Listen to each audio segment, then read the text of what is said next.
So I'm really excited today to be joined by Florian, who is the marketing lead at Container xChange. So Container xChange is an online platform connecting container leasing companies, carriers, and freight forwarders to help them exchange shipping containers. I'm really excited to have Florian on the show today and to actually explore how Container xChange market to a more, traditional industry than we often hear about on this podcast, and how they've grown into the leading SaaS within their niche. So Florian, I'm really excited to have you here. Welcome to today's show. Thanks for having me, man. Love the intro. Yeah. Thank you. Yeah. So as I said in the intro, I'm really looking forward to chatting with you today. You and I talked about this a little bit before we hit record and press play on this, that I think typically within the SaaS world, on these podcasts, on different shows, etc., it's very easy for us to sometimes get sucked into those more, sexy sounding and looking MarTech companies and stuff like that. I'm very interested to learn a bit more about Container xChange specifically, and how, as a marketer at a business like that, how you're, adapting your target audience to this more SaaS focused model.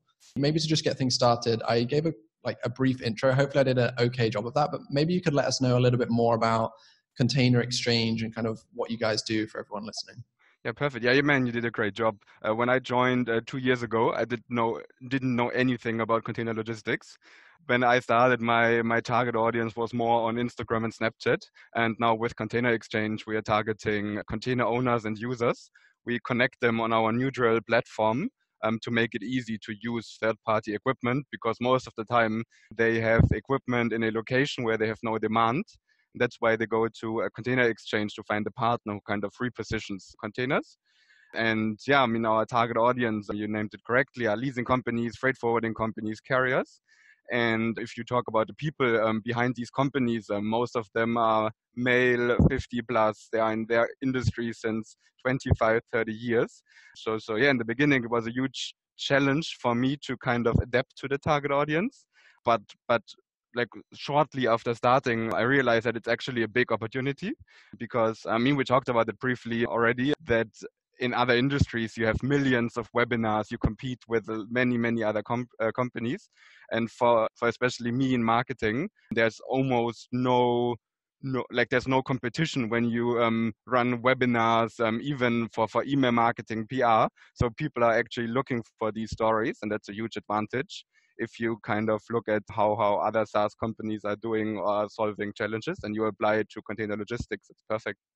Yeah, I know we said just before we hit record, I said to you, I would guess it's pretty fun to be working in a space where SaaS isn't necessarily the go-to. People haven't been oversaturated by these typical marketing channels. And you said, yes, it's exciting. It's also a challenge, right? Because it's new to these people, but the exciting side is you can replicate things and probably see potentially better results because of less competition, etc. So yeah, that's really cool. One thing we're going to talk about specifically on today's show is how Container xChange grew to 300 plus customers within 2 years in an old-fashioned industry like shipping logistics, right? And I know that a couple of the core elements that we'll touch on are PR and email outreach and cold email.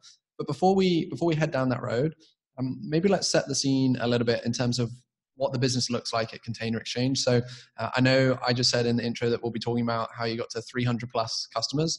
You don't have to share exact revenue size or anything like that, but maybe you could just share a bit more information to set the scene about what the business looks like at the moment. That'd be great. Yeah, sure.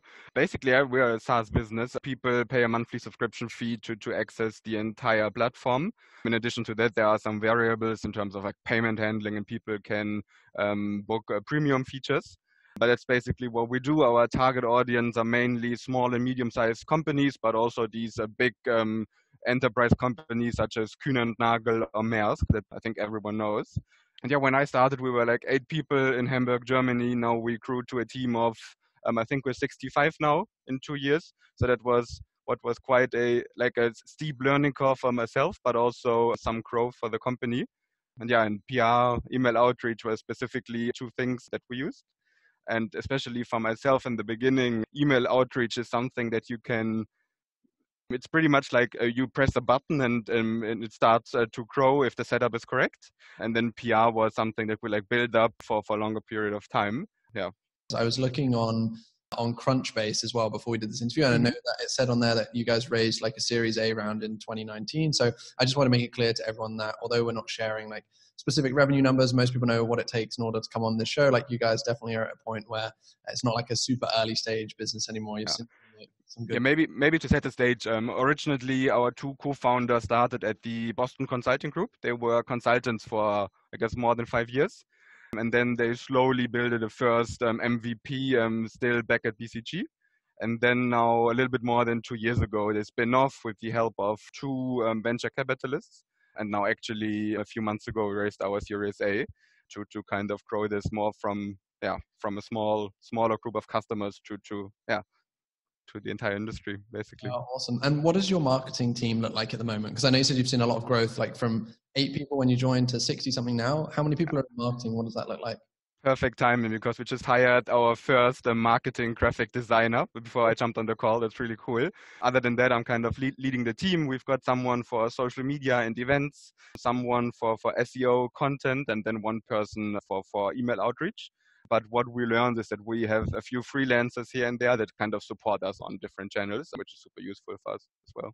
Awesome. Yeah, congratulations on that new hire. We're sharing a special day together then, because we just had a digital designer join our team today, the day we're recording this as well. Congrats, finally, yeah. Awesome. Okay, so not just me on PowerPoint anymore. Right, exactly. Okay, so let's jump into the two kind of core areas that we're going to focus on about how you guys have grown is, as we said, PR and cold email. I think I would love to start with cold email, if that's okay, just because I know many people who will be listening to this are often kind of like either early stage SaaS founders or marketers at like mid-stage SaaS companies. And one thing that I see all the time when people are first starting out, cold email seems to be one of those like go-to channels that everyone flocks to. And I think it's because it looks quite attractive from the outside in a case of, hey, you just set this up, you press go, and then you don't really need to do too much. I know you mentioned that when it's done properly, it can look like that.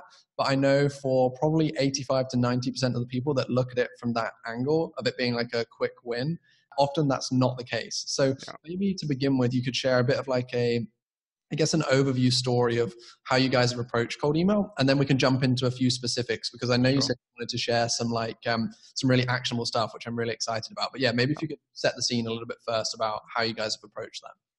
Yeah, sure. It can be super easy, but in reality, it's super difficult because our industry is limited. If we would just like burn through our email list and send them not personalized emails, we would have probably not a single customer after 2 years because we would completely screw up. So yeah, we have a working student, like she is focusing 20 hours of her week only for email outreach.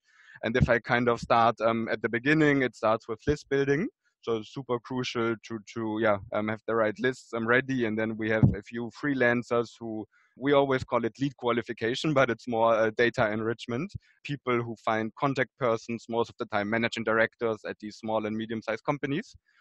And then we use email tools. Right now it is Clenty. Before that it was Reply.io to kind of set up an email cadence of 4 or 5 emails to make the lives of our SDRs here at xChange a little easier.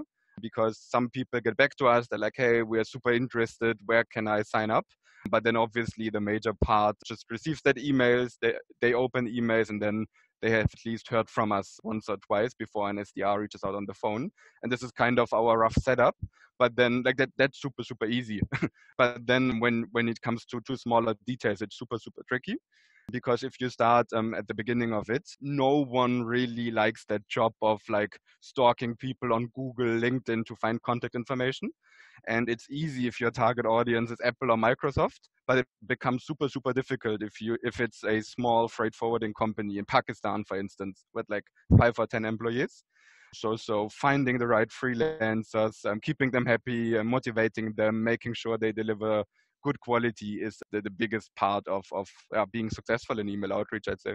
And have you found, I guess you may have tested this, I'm not too sure, but have you found going down the route of using freelancers to build those lists, has that been better for you guys then? Obviously there's loads of different softwares and tools out there to help you identify people and stuff like that. Have you found that freelancer route to be the best for you guys, or have you tried both? Yeah, we kind of do the list building on our own. because we've built several web scrapers to kind of have build these lists on Excel first. And then we do duplicate checks to make sure that we don't have the same contact twice on our CRM pipe drive. And then in close alignment with our sales team, we say, okay, next week we want to target region A, B, C, D. And then we kind of copy rows from that Excel sheet and send it to our freelancers so they can like find contact persons at these companies. Got it. Okay. And roughly how many like emails are you sending on a daily or weekly basis? What does that look? Back in end of 2019, it were only 50 per week. Now we scaled it up to more than 1,000 contacts per week. So that was super, super difficult, but that taught us a lot about becoming more efficient in email outreach. Yeah. Yeah, for sure. And so one thing that I know is super important with any kind of outreach, whether it's like email, social, whatever it might be, is the next step after you found that like well-defined list, of course, is the messaging. So I'm sure you've like learned a lot about that over the last couple of years. Maybe I'll phrase this like two separate questions. The first thing that I'm interested in is what the messaging like cadence looks like at the moment and what you've found best from that perspective. Like how many times following up with people, that kind of stuff. Yeah. The cadence looks like this. We have 5 emails scheduled. If I don't get things wrong, like obviously first day, then 3 days afterwards, and another 3 days afterwards, then we have 5 days of break, and then the last email goes out. On the breakup email is I think after 2 weeks or 15 days. And how we do is the first email, it's the most important one. It's full of, maybe before I start, we fully adapted to our industry. So we don't use nicely designed HTML5 email templates because they have usually the worst conversion rate. So we use plain text emails full of social proof. We tell them, okay, who of your competitors are already using our platform?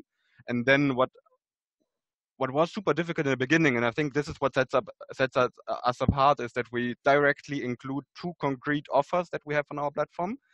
Like we are able to kind of forecast if the headquarter is in, let's say, Dubai. We know that the likelihood is high that these 2 offers could be interesting for that company, and that's kind of what increased our conversion open reply rates by a lot, because people actually get back to us like, yes, that sounds interesting. What are the terms? Or no, these containers in Dubai are not useful for me right now, but do we have equipment in Europe, for instance? That's kind of the biggest personalization hack, I'd say. I think this is a really great example of understanding your target like customer very well, because I think some of what you just said, if let's say if I was doing email outreach for my agency trying to work with SaaS companies, right? If I went out to them and said, hey, these are some of the companies we work with, this is a couple of our solutions and what it costs to work with us. Maybe some people might reply, but based on my experience, I would feel like the response probably wouldn't be that significant because people within this space are used to receiving so many emails like that every single day, right? And that's just how they do business. I guess within your world, it's slightly different. Like, not saying those people aren't receiving emails and cold emails, because of course they are, but they're not being, or I would guess they're not being like bombarded by sales emails for tons of other like softwares like yours. And I think that's one thing that's interesting, is like you've clearly understood that very well and factored that into your messaging. It's interesting to me to hear that you said one point is you'll mention, for example, if their competitors are using your software, you'll mention that straight away in the email. And what other like little things like that have you tried and experimented with that have worked, and maybe some things that you've tried that haven't worked? I think that would be interesting for people listening to this as well.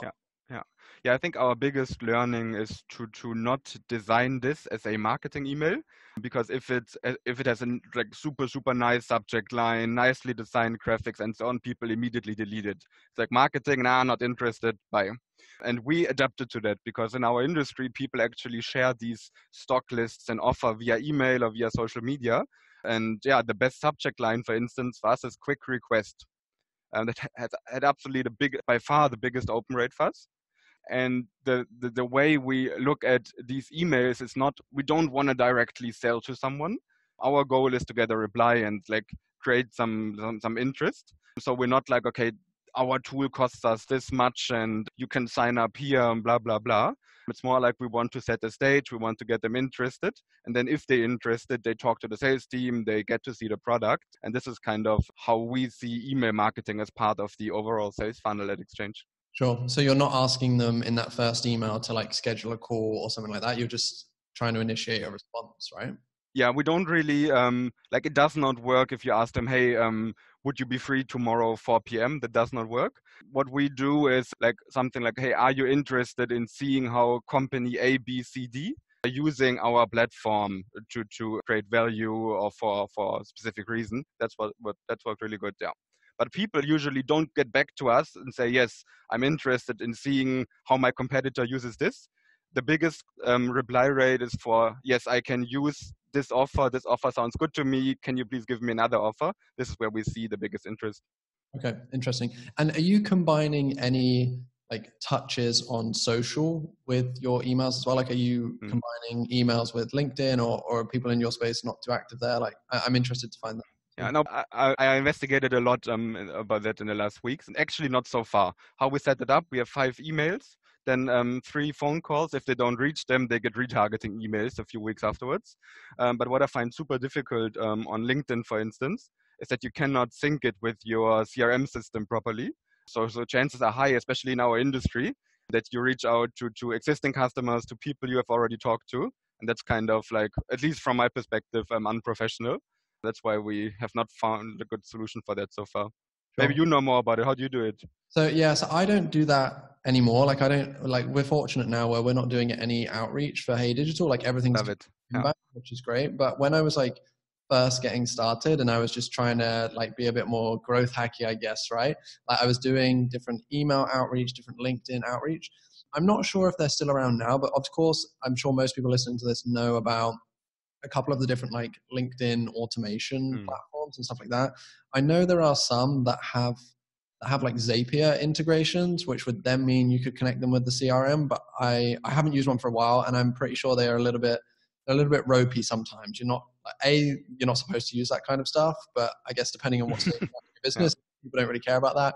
But B, like you said, if you're trying to be very specific with your audience and you don't want to like double up on someone or message a current customer, I think it's probably not the safest way, like relying on a Zapier integration with a slightly iffy tool. I don't know, but I'm sure maybe people listening to this might have some ways that they are combining email with LinkedIn outreach with their CRM system very well.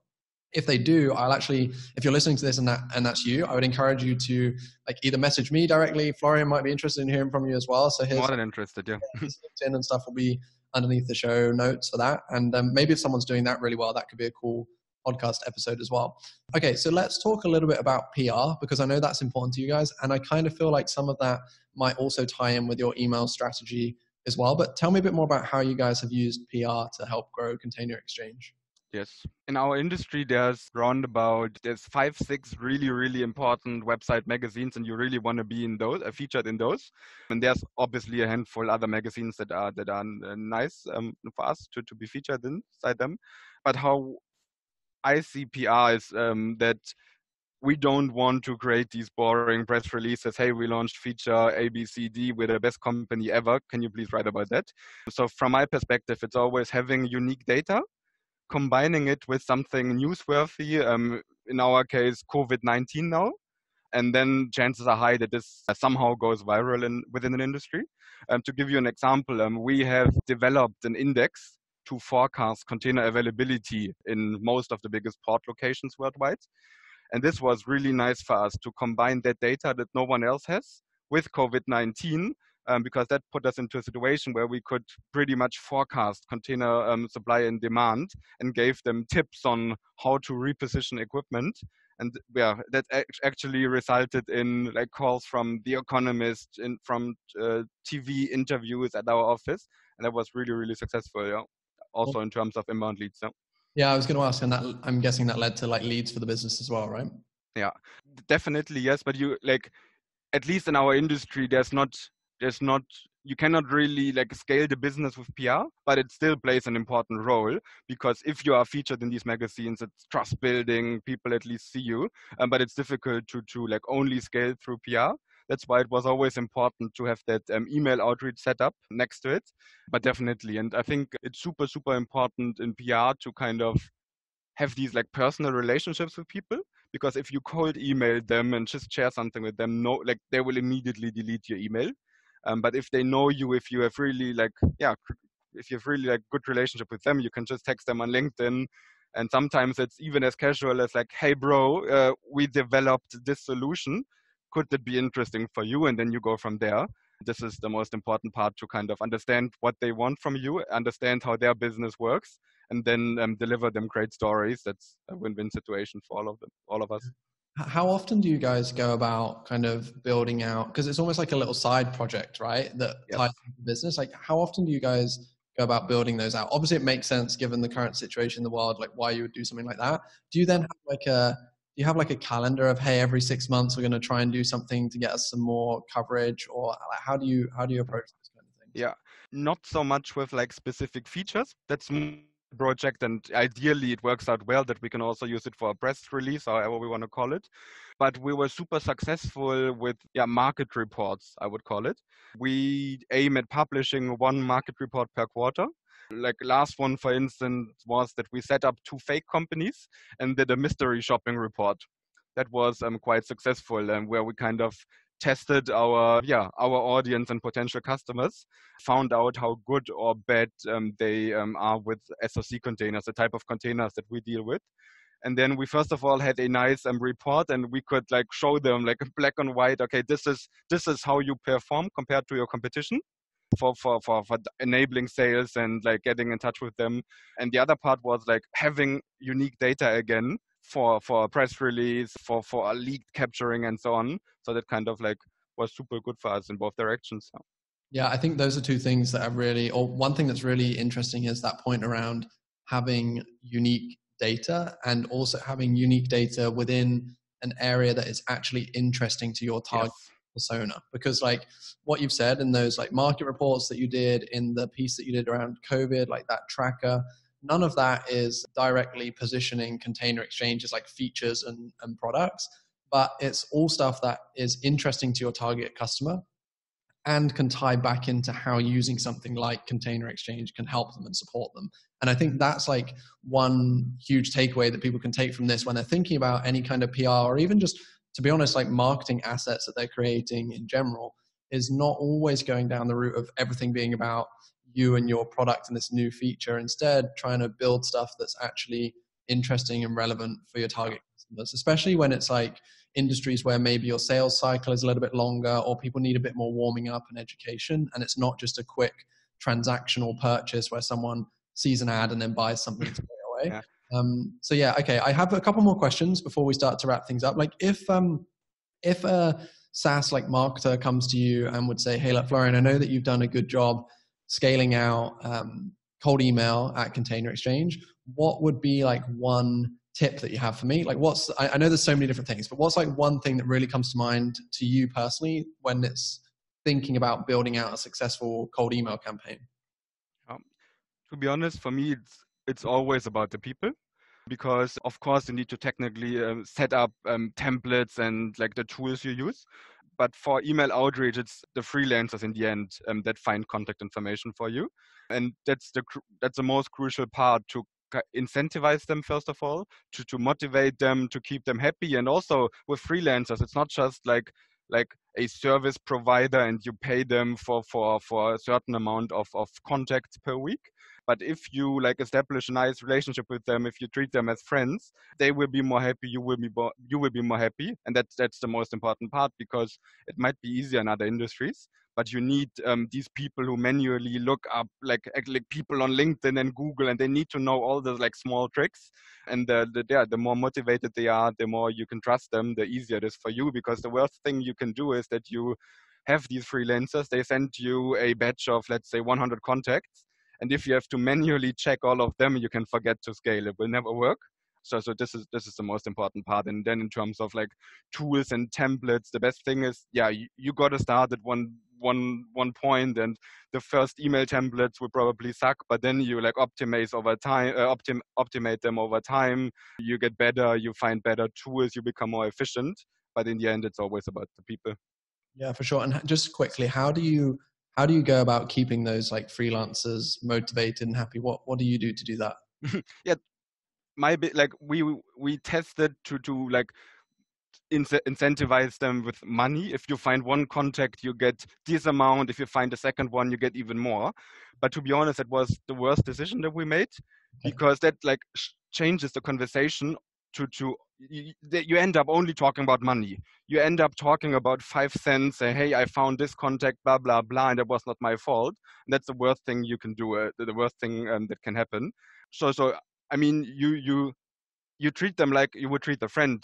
You show respect. You show some understanding that, I don't know, if something happens to them, if they're sick, completely fine, do it. If they deliver bad quality 1 week, you like show them how they can improve, and you still stick with them. You trust them. Next week they will deliver better results, and that's what it's all about. Yeah. Isn't it kind of sad how that advice is so like obvious to people like me and you, right? It's just like being a nice human being, but unfortunately a lot of people don't take that angle when working with freelancers and stuff, right? Yes, and that's not only for freelancers, but for every, I'd say, professional relationships that people have. As soon as people want to get like, if I meet you on the street, like we would immediately be friends and we would be nice to each other, we would talk to each other. But as soon as people like switch context to the business context, they write different email templates, they want to be more formal and so on, and they treat people differently. And that's kind of the biggest learning I had in the last 4 or 5 years, that it's about people. If you're nice to people, they're nice to you, and that you don't fire someone just for like one mistake they made, for instance. Yeah, because I think tools and like processes are just a commodity. You can always like improve them.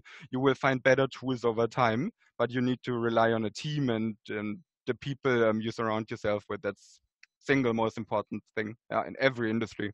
Yeah, for sure. That's really good advice. Okay, so just one last question, which I asked everyone at the end of these interviews. What's one thing in marketing at Container Exchange at the moment that you're finding challenging or difficult? Good question. I find it difficult, maybe it's just me personally, to set up paid funnels on LinkedIn, actually, because retargeting on LinkedIn is super easy. They've been on our website. You can show them a case study, discount, whatever. There's many different options. But then Facebook has different targeting options. But then on LinkedIn, it's super, super difficult. You don't want to target a new audience directly with an aggressive sales offer. That will never work. So you ideally want to go with like good content. You want to get them like excited about your company, and then like slowly track them into what you have to offer. But that's a huge challenge. Maybe because LinkedIn is still a little behind like Facebook in terms of like advertisement options. But I don't know how you solve that. I bet you also go with like community building, and you're trying to create nice content, but I'm not sure if you have experience with LinkedIn ads. Yeah, so I'll give a real quick answer to you here, and then Nice. when we pause this and when we stop recording, I'm going to show you something real quick if you have time on my like screen share as well. So one thing we found with LinkedIn, as you mentioned, often it can be like compared to, let's say, Facebook or social ads or even Google, sometimes it can be pretty expensive, and it's still at the very early stages of its advertising like capabilities and ad buying features. We found that if you go like direct response with LinkedIn, if you just serve an ad to a cold person that says, hey, this is what we do, come and sign up for a demo or contact us, whatever.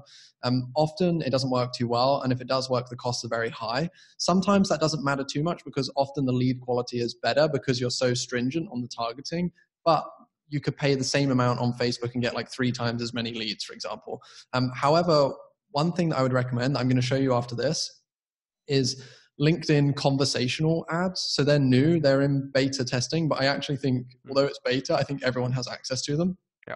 Those have been very good from what we've seen so far with a few different people for lower cost, like almost direct response kind of marketing, getting people onto calls or showing an interest. So I'll show you some examples of that after this call. But for anyone listening to this, first of all, go and check out the LinkedIn conversation ads. If they go to my LinkedIn profile, I actually did 3 different LinkedIn live videos. One where I set up an ad, a conversational ad. One where I interviewed a guy called Jason, who's the VP of marketing at Metadata, and he was seeing good results with them, and he shared his process. So check those out. And then I would also say, if you are going to do LinkedIn ads, we found them, aside from the conversational ads, we found it best to just lead with content and be a bit more top of funnel instead. But it's still not the most cost-effective place to do that. But that's just some quick advice. But I think I'll wrap things up there because Florian, we're kind of coming up to time. But thank you so much for coming on and sharing some tips around cold email, around PR. There was some really valuable stuff in there. And I really appreciate you for spending the time and coming on the show with us today. Yeah, thank you so much. If people have questions about like tool setup and about like specific processes, like always happy to help. Just reach out to me or Dylan directly. Yeah. Awesome. I'll make sure to put all of your contact information like below this podcast or video or wherever they're watching it as well. So yeah, thank you so much. Thanks a lot, Dylan.